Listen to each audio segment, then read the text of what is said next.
um bagulho na mão, olha, vô. Tô até confuso.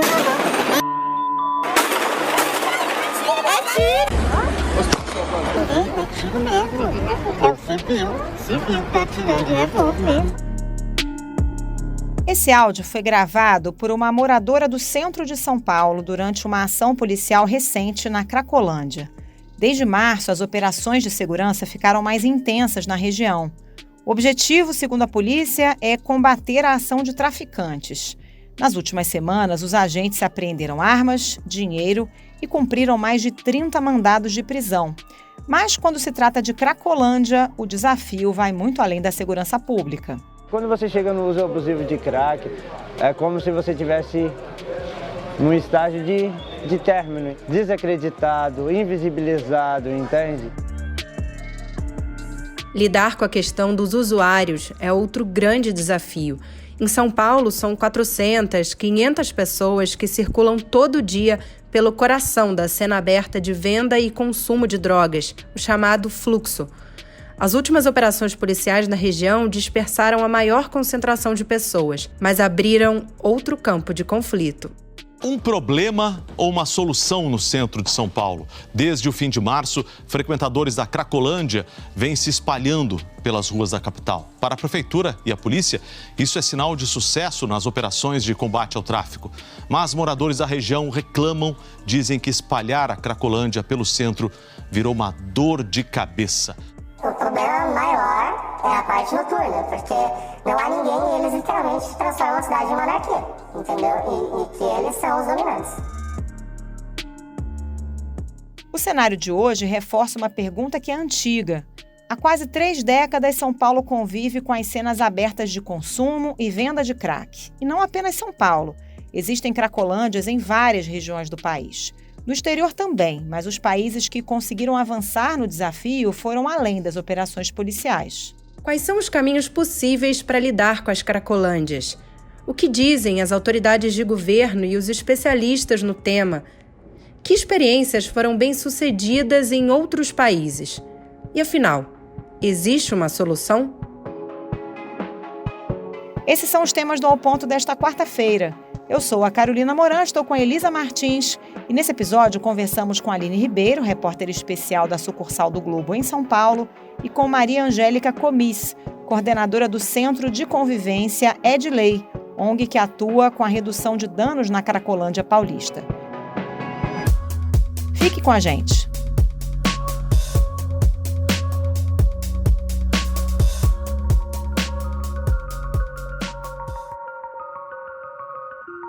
Aline Ribeiro, existem muitas cenas abertas de uso e venda de crack em várias regiões do país, mas no noticiário recente, a que mais tem aparecido é a Cracolândia de São Paulo. Por quê? Qual é a situação hoje?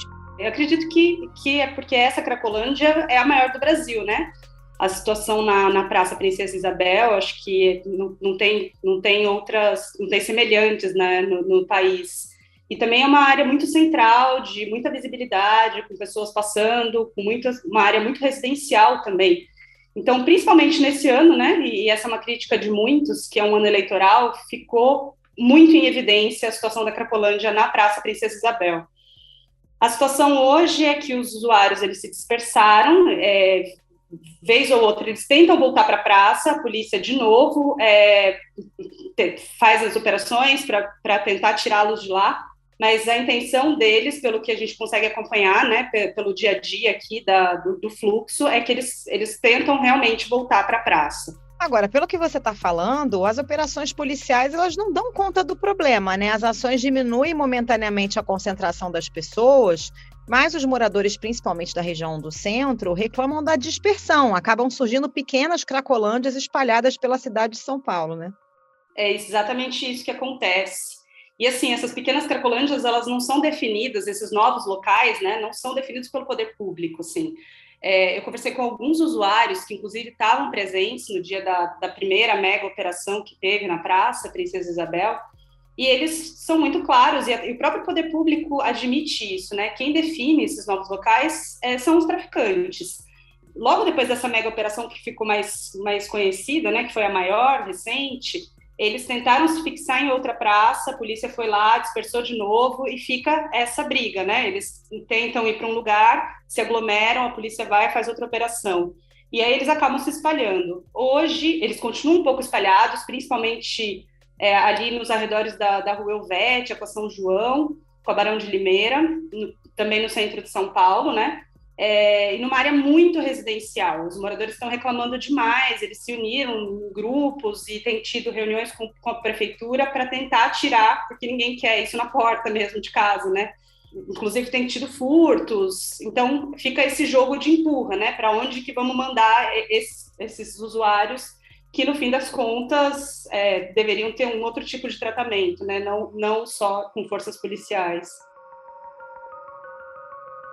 O delegado que coordena as operações afirma que o único objetivo da polícia é sufocar o tráfico e que a divisão dos dependentes químicos facilita esse trabalho. Aline, a polícia, ela, por outro lado, comemora a dispersão, né? Ela diz que isso faz parte da estratégia e que, inclusive, facilita o combate ao comércio de entorpecentes, o combate à ação de traficantes. É assim que tem funcionado? Realmente causou algum avanço efetivo no combate à facção que comanda ali a venda de droga na Cracolândia? Olha, Elis, o que a gente vê é que num dia eles prendem alguns traficantes, pequenos traficantes, né, que atuam na região, e no outro dia outros ocupam aquele lugar. É difícil dizer o quanto eles conseguiram enfraquecer, né, essa facção que comanda ali o comércio, mas eu acredito que muito pouco, assim, pelo que a gente vê, né, dessa reorganização muito rápida deles. O que me parece é que tem outros para substituí-los apostos, assim, o tempo todo. Tanto a prefeitura quanto a polícia usam o argumento de que, ao dispersar os usuários, fica maior uma permeabilidade tanto para combater o tráfico quanto para esses usuários procurarem tratamento.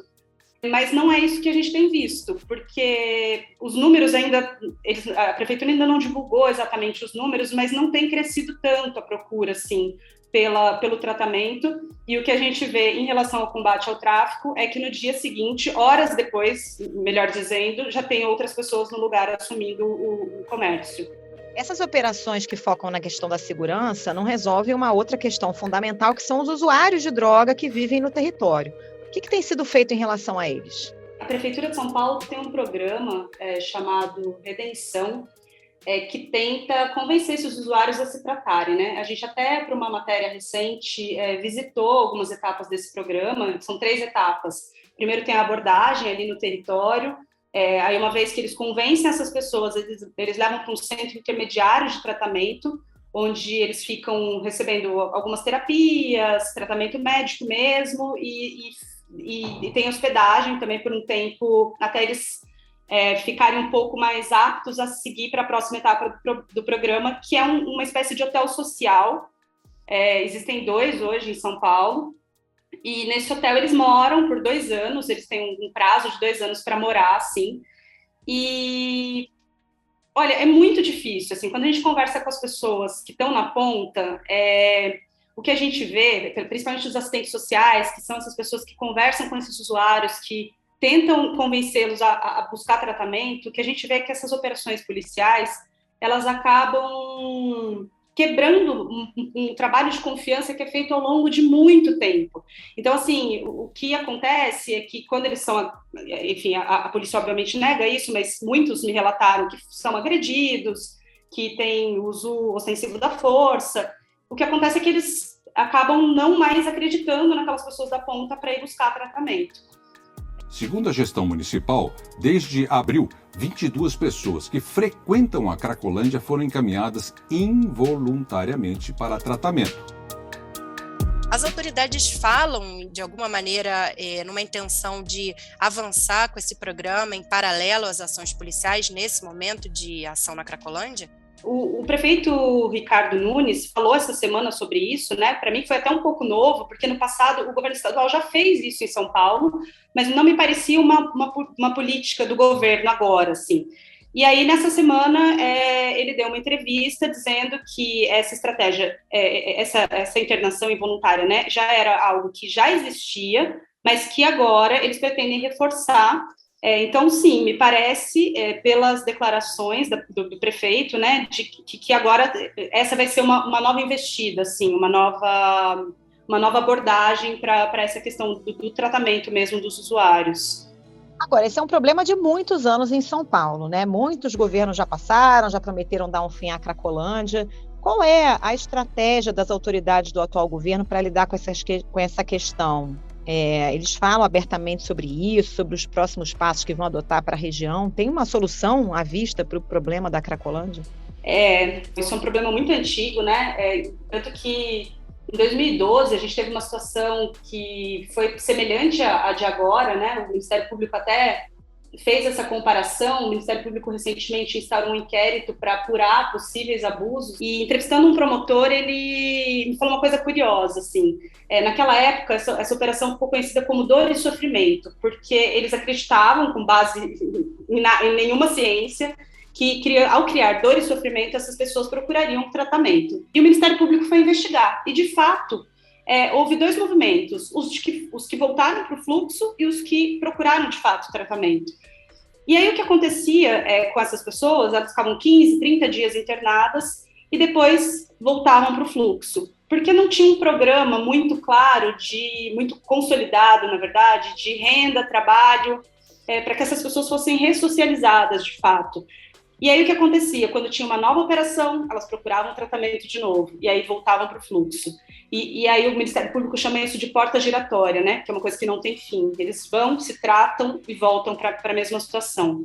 A prefeitura diz que a estratégia agora é essa, né? A dispersão. Eles dizem que esse modelo foi importado de vários outros países, onde isso deu certo, né? Usar a polícia para espalhar esses usuários, e a partir daí conseguir atuar com mais sucesso nessas micro-cracolândias.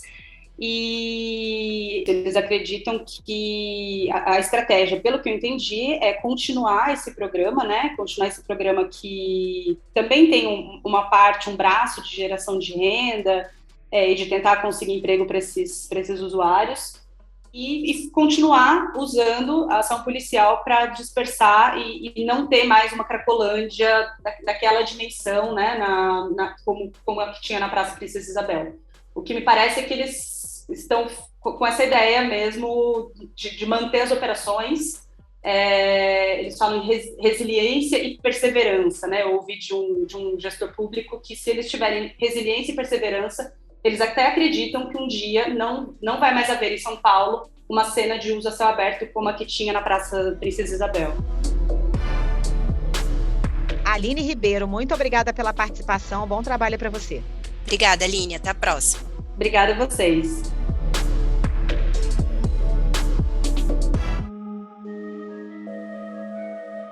Maria Angélica Comis, as operações policiais recentes e as mudanças de endereço de consumo e venda de drogas, de crack em São Paulo, reforçam uma pergunta recorrente há pelo menos 30 anos, né? Como resolver a questão da Cracolândia?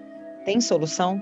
Realmente, uma solução para um fenômeno tão complexo, ela tem que ser construída de uma maneira bastante coletiva, e não apenas de maneira a cada mandato, né? Por isso que uma política de Estado ela faria uma grande diferença, mas uma política de Estado que seja construída com as pessoas, inclusive, que frequentam, né, as cenas de uso.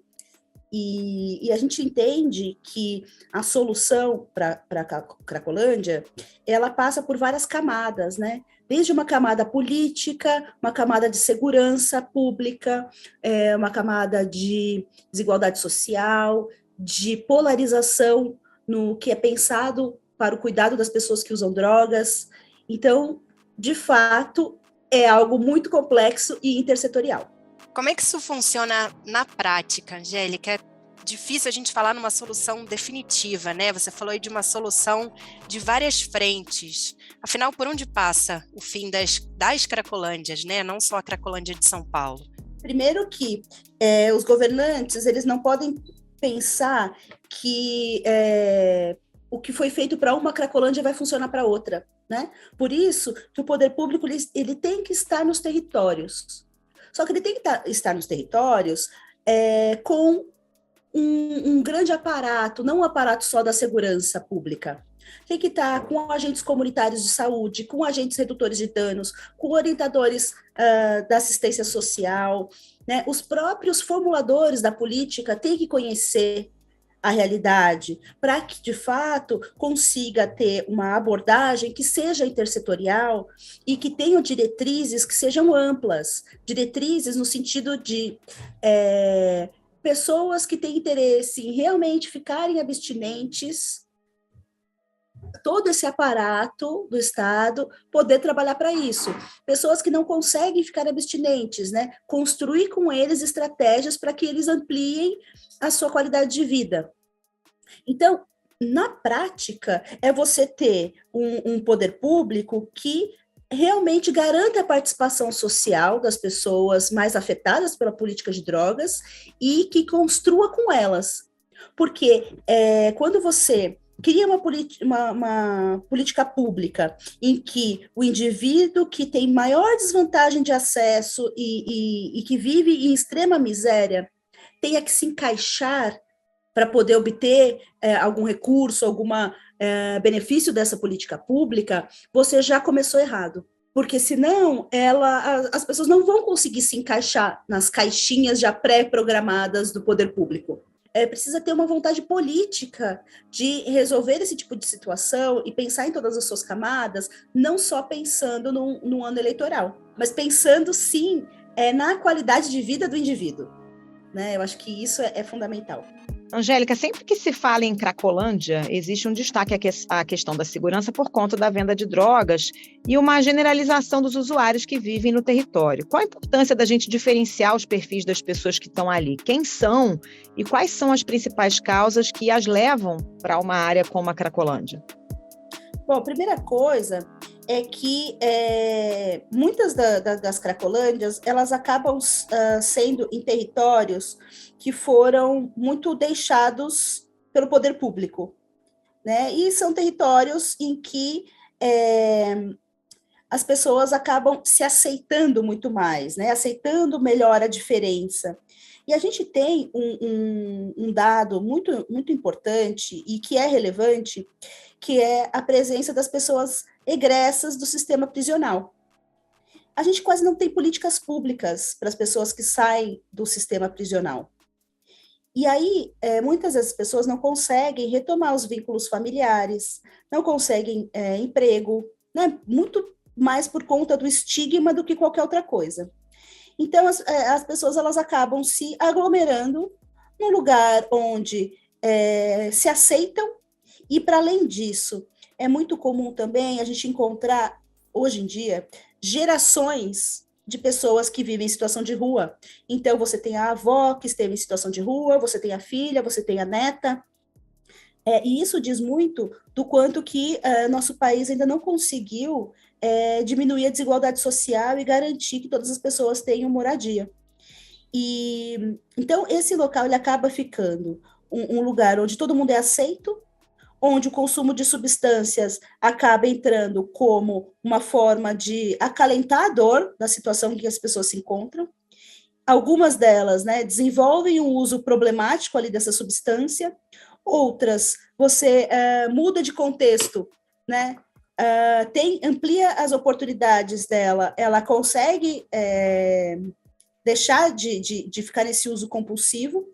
No entanto, muitas das pessoas, e aí a gente pode até olhar alguns dados publicados, inclusive pela Unifesp e pela Plataforma Brasileira de Política de Drogas, que grande maioria das pessoas que frequentam as cenas de uso são pessoas que sofreram muitas violações nas suas vidas durante muito tempo, desde pessoas que estiveram institucionalizadas durante a infância e adolescência, até pessoas que sofreram grandes abusos sexuais e que acabaram rompendo vínculos com outras pessoas de sua família e etc., e que foram acolhidas nesse local que, ao mesmo tempo, é tão hostil, por outro lado, é um local que não julga ninguém e que acolhe toda e qualquer pessoa que chegar. É óbvio que aí a gente vai ter uma questão importante também de ser dita, que é a gente não ter critérios objetivos para diferenciar um usuário de um traficante. No entanto, a gente sabe que muitas das pessoas que às vezes são presas como traficantes são pequenos varejistas que estão utilizando da venda da substância para o consumo, para o seu próprio consumo, né?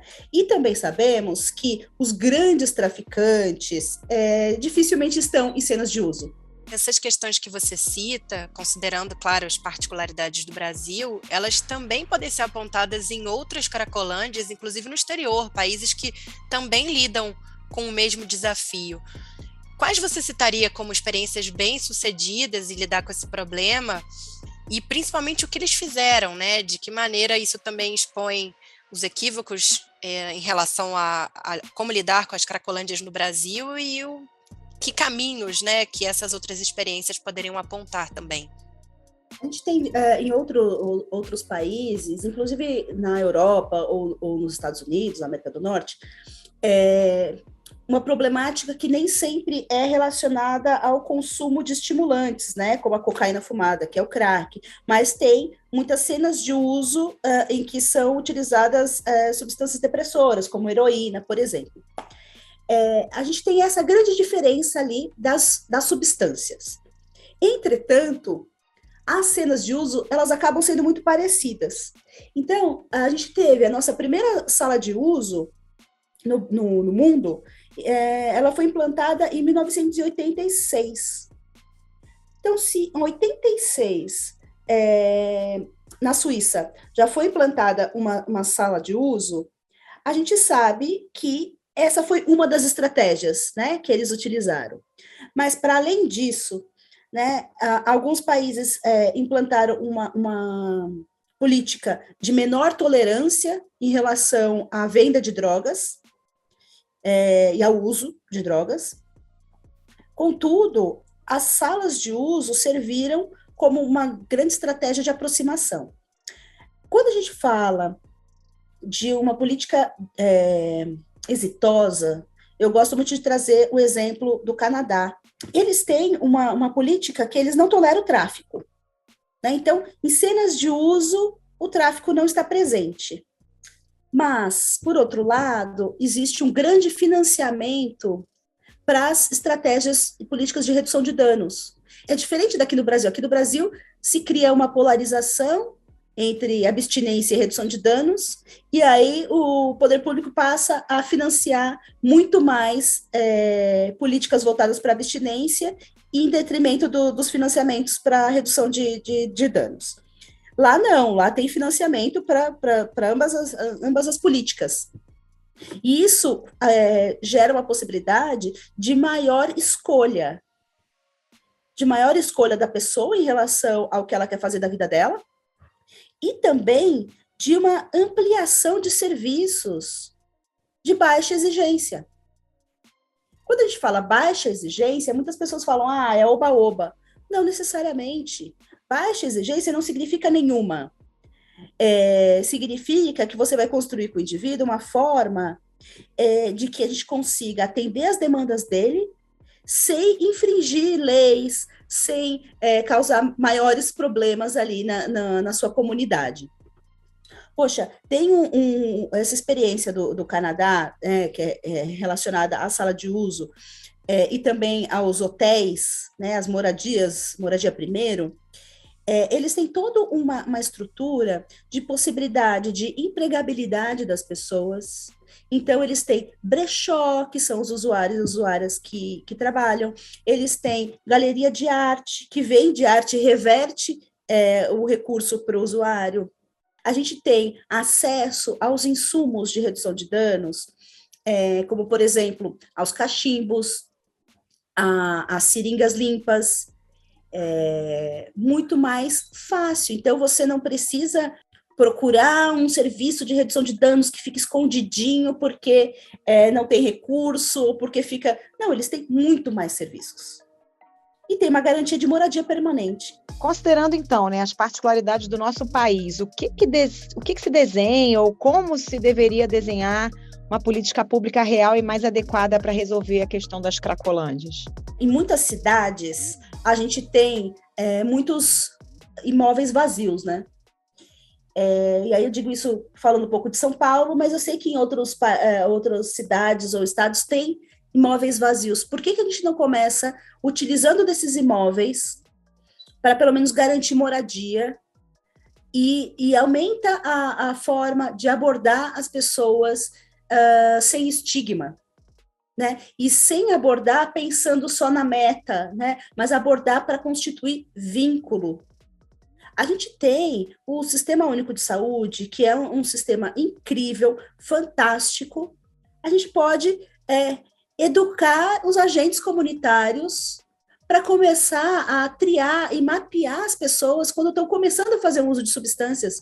Isso já seria uma estratégia de prevenir que as pessoas se tornem dependentes. E aí pensar em estratégias de educação sobre drogas para retardar a iniciação do consumo entre crianças e adolescentes.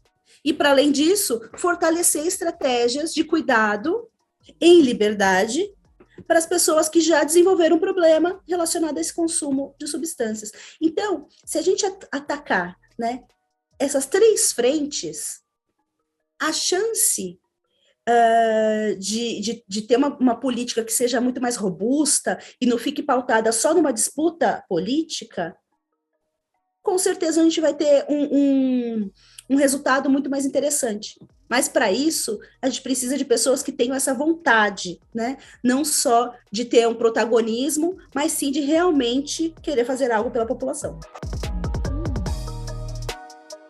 Maria Angélica Comis, muito obrigada pela participação. Bom trabalho para você. Muito obrigada, um abraço. Obrigada, eu que agradeço. Foi um prazer estar aqui com vocês. Esse foi o Ao Ponto de hoje, o podcast diário da redação do Globo. Nessa conversa, a gente conta com a participação de toda a equipe do jornal, as mesmas pessoas que levam até você informação e análise de qualidade todos os dias. Quer saber mais? Assine o Globo. Acesse assineoglobo.com.br e confira todas as notícias e reportagens especiais. A produção é da Roberta de Souza e a edição é do Luan Oliveira. Amanhã tem mais. Até mais.